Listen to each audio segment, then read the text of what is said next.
For Hoosiers watching at home, this isn't just data about your favorite sports team.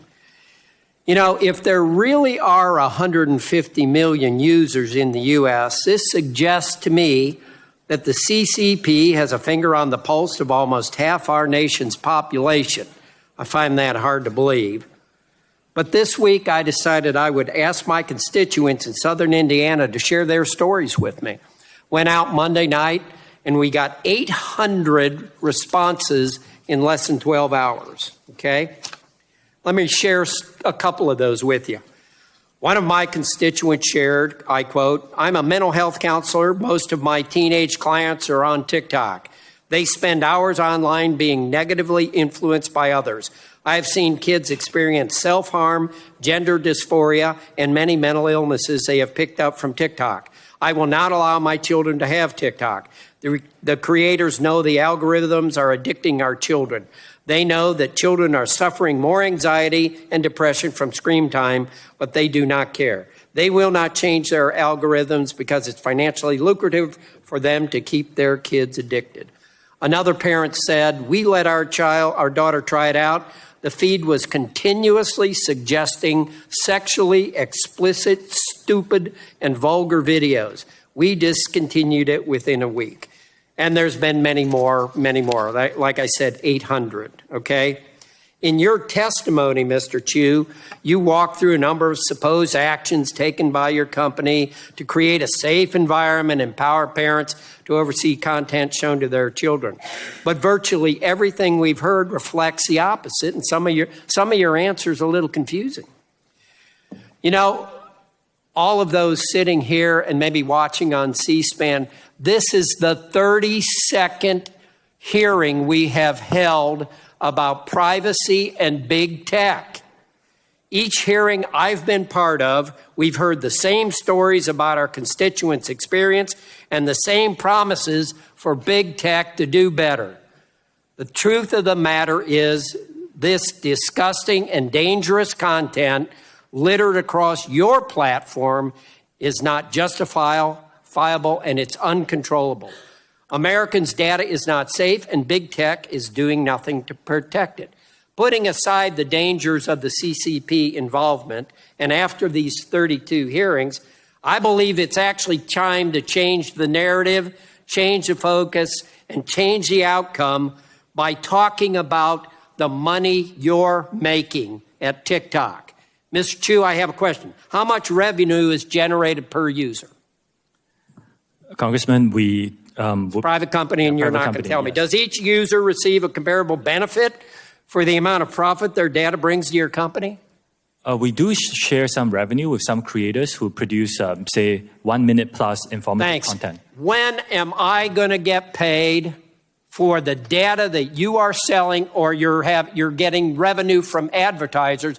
When am I going to get paid for the data you're getting from my children, my grandchildren, my neighbors? I think that's the only way to get your attention, is talk about the money you're making, and maybe that'll get you all to do what you're supposed to do. I respect and understand your opinion. The vast majority of our users have a great experience. I sent a video recently as well. I got hundreds of thousands of comments. But what am I getting? It's a great experience. What about these 800 bad experiences that people in the Indiana 6th District have been getting? We will look into them, and a lot of— You're going to look into it, but this is this is a 30-second big tech hearing, and you're always going to look at it. Frankly, I think you're all stalling is what you're doing. You're just trying to buy time while you're making the $18 billion, perhaps, whatever you're making. The majority of our users have a great experience on our platform. It is our duty to keep it safe. I agree with you. That's why our commitment is to make sure that safety is a priority for us. I think it's your duty to pay attention to what you're doing, and maybe you paying people for the information that you're getting from her is a way to get that done. Thank you. Yield back. Gentleman yields back.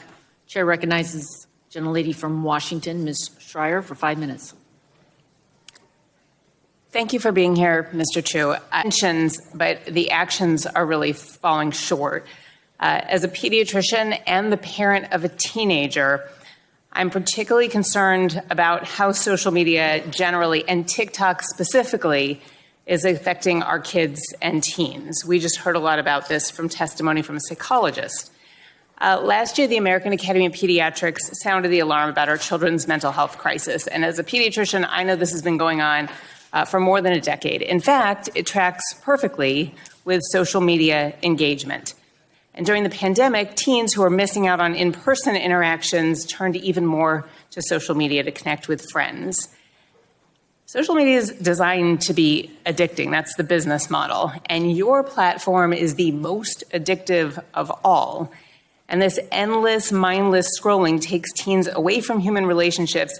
And here's what's important. It keeps teens awake all night, well past their bedtime, at a time in their lives when sleep is critical for brain and physical development. In fact, sleep deprivation alone, ignoring even content alone, can cause depression, anxiety, social withdrawal, inattention, poor coping skills, and academic failure. So, Mr. Chu, I just want to follow up a little bit on what my colleague, Mr. Sarbanes, was discussing. It is your business model to keep eyes on the app, to keep it addictive. I know you likely have experts who have advised you on how to design this to keep those eyes on your platform for the longest possible time. So I want to know if you have psychologists or other health experts on staff looking at screen time, hours of use, and sleep. We worked with the Digital Wellness Lab, Congresswoman, and at the Boston Children's Hospital, and we came up with a 60-minute default limit for any users under 18. We were the first to do it in our industry. That is an opt-out, and I can tell you, they're going to immediately opt out. It is addictive. It's we like also give tools. Asking a chain smoker not to take the next cigarette. It is not going to happen. And by the way, first I have a question, then I'll go back to Boston Children's. Mr. Sarbanes asked earlier, what is the percentage of teens who actually adhere to the 60-minute limit? I would need to check on those numbers and get back to you on specifics. I'd appreciate those numbers. Yes. I'm guessing it is an incredibly low percentage who actually heed that. Now, as far as Boston Children's goes, I know you're referring to them as a source for these ideas about go outside, get some air, take some time out. But I can tell you as a pediatrician, I'm guessing their suggestions were a little stronger than that. And so I'm wondering what is the next step? What are you doing when you find out that almost nobody is really opting out after 60 minutes to take this burden off of the kids and off of the parents and change your algorithms to make them not so hooked? We give our parents, as you pointed out, the family pairing tool. And in that tool, if you pair it with your teenager's phone, you can actually set a restriction, how many minutes. And we believe it's very important for parents to have these conversations with their teenagers so to decide what's best for their family. I also, Congresswoman, a lot of people come to our platform to have a really informative experience. Like I said, there were 116 billion pieces of content on STEM. And we're creating a feed dedicated to that. Book Talk has 115 billion. We've also heard today that well over 20% of the information is misinformation. We heard that about medical remedies that are not really remedies. We've heard it about mental health topics. I mean, this becomes very dangerous, especially when people who are not trained to think very critically are being given information and thinking that it's true. And you've said many times that the destructive information isn't available to kids, but it is. Like, we keep seeing examples here. And so I'm just wondering, what are you going to do with the algorithms? I mean, just because you're removing something that says anorexia, bulimia, or eating disorder, that doesn't do it. If you show girls repeatedly skinny bodies and advice on how to cook meals that are less than 300 calories, that's dangerous. We have worked with, first of all, anything that glorifies eating disorders, we remove that from our platform. It's violative. We're working with experts now. It's a challenging problem for our industry. But we are actually identifying some of these themes that you're talking about and trying to build models where that kind of content is not chained up for the younger users. So it's something we take very seriously too. We're seeing eating disorders in elementary age kids now, and I need you to expedite that process as much as possible because parents out there are worried, and I'm worried as a pediatrician.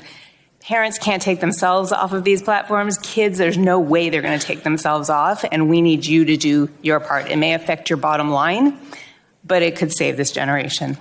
I share your concerns, and I commit to doing more. Gentlelady yields back. Chair recognizes An August 2022 article in the New York Times TikTok's in-app web browser can track every individual keystroke made by a user. We have heard today about the various ways in which the app's code could be used to monitor or track users, and likewise, we've heard concerns that this data may not be fully isolated from access by the Chinese Communist Party. That said, I'd like to know more about the historical, non-public U.S. personal data that your company has already amassed. Mr. Chu, you have publicly stated that the non-public information of TikTok users in the United States is being transferred to an Oracle-based cloud infrastructure because of safety concerns. Will that be completed by the end of this week, by the end of this month? What's the outline for dealing with that data that you've already amassed? All new data is already stored by default in this Oracle cloud infrastructure with the No, I'm talking about the data that you've already amassed. We are in the process of deleting. What timeline will that data be able to be stored? I believe we will be able to get it done this year. I'm hiring. This year, thank you. It's not going to occur anytime soon. To be clear, until that data transfer happens, user data remains accessible to the Chinese Communist Party. On March 1st of this year, the committee asked you when you plan to delete non-public historical U.S. user data. Are you aware of this? Congressman, I disagree with this assessment that the Chinese government can get access to the data. It's really for, look, this is a private company. This is what Chinese employees. You responded. You responded in writing to this committee. I have the response that we got back from you on March 7, just 6 days later. Your attorneys wrote, the company, I'm quoting, the company plans to begin the process of deleting non-public historic U.S. user data this month and anticipates that the process will be completed this year. You came up with a supposed plan in the summer of 2022, specifically based on our concerns that the Communist Chinese government was spying on U.S. users. But you only just came up with the idea to delete historic non-public U.S. data just 2 weeks ago? Let me read it again. On March 7th, your attorneys wrote, and I quote, the company plans to begin the process of deleting non-public historical U.S. data this month and anticipates that the process will be completed this year. Mr. Chu, did you just come up with this plan only because we asked about it on March 1st? No, we started deleting this. Because that's what it looks like to me. We hired a third-party auditor to help disappointing. us with this. Wouldn't you agree that awaiting even minutes for this personal privacy protection is absolutely wrong and it is not in the best interest of your users? Congressman, respectfully, there are many companies that use a global workforce. We are not the only one. We are just taking action after hearing Given the concerns. delay in Many other deleting companies this have data not. and what we've already established about the ability of the Chinese Communist Party to access personal user data, would you agree that no U.S. government electronic devices should have access to TikTok platform as your lackluster security currently stands? I disagree with that characterization. Like I said, Do you think the U.S. that any individual should be utilizing that on any government platform? I think the government devices shouldn't have no social media apps, to be honest, but And particularly not targeted to us. TikTok. Mr. Chu, during this hearing, you have mentioned several times that there is a, quote, different experience, your words, for children under the age of 13.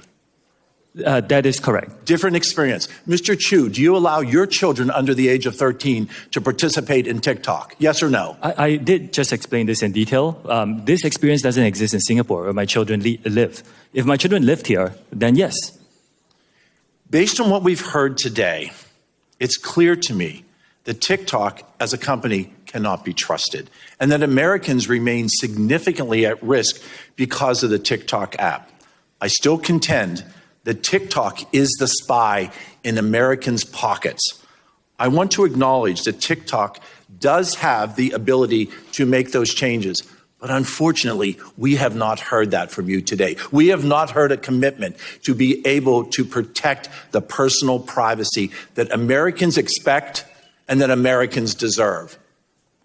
Thank you, Madam Chair, and I yield the remainder of my time. Gentlemen, To stay ahead of our growth. So I agree that we need to prioritize safety and continue to do that as part of our company. And Well, I'll look forward to getting back your comments and your commitments and those those updated terms of service when you write back to the committee. Thank you, Madam Chair. I yield back.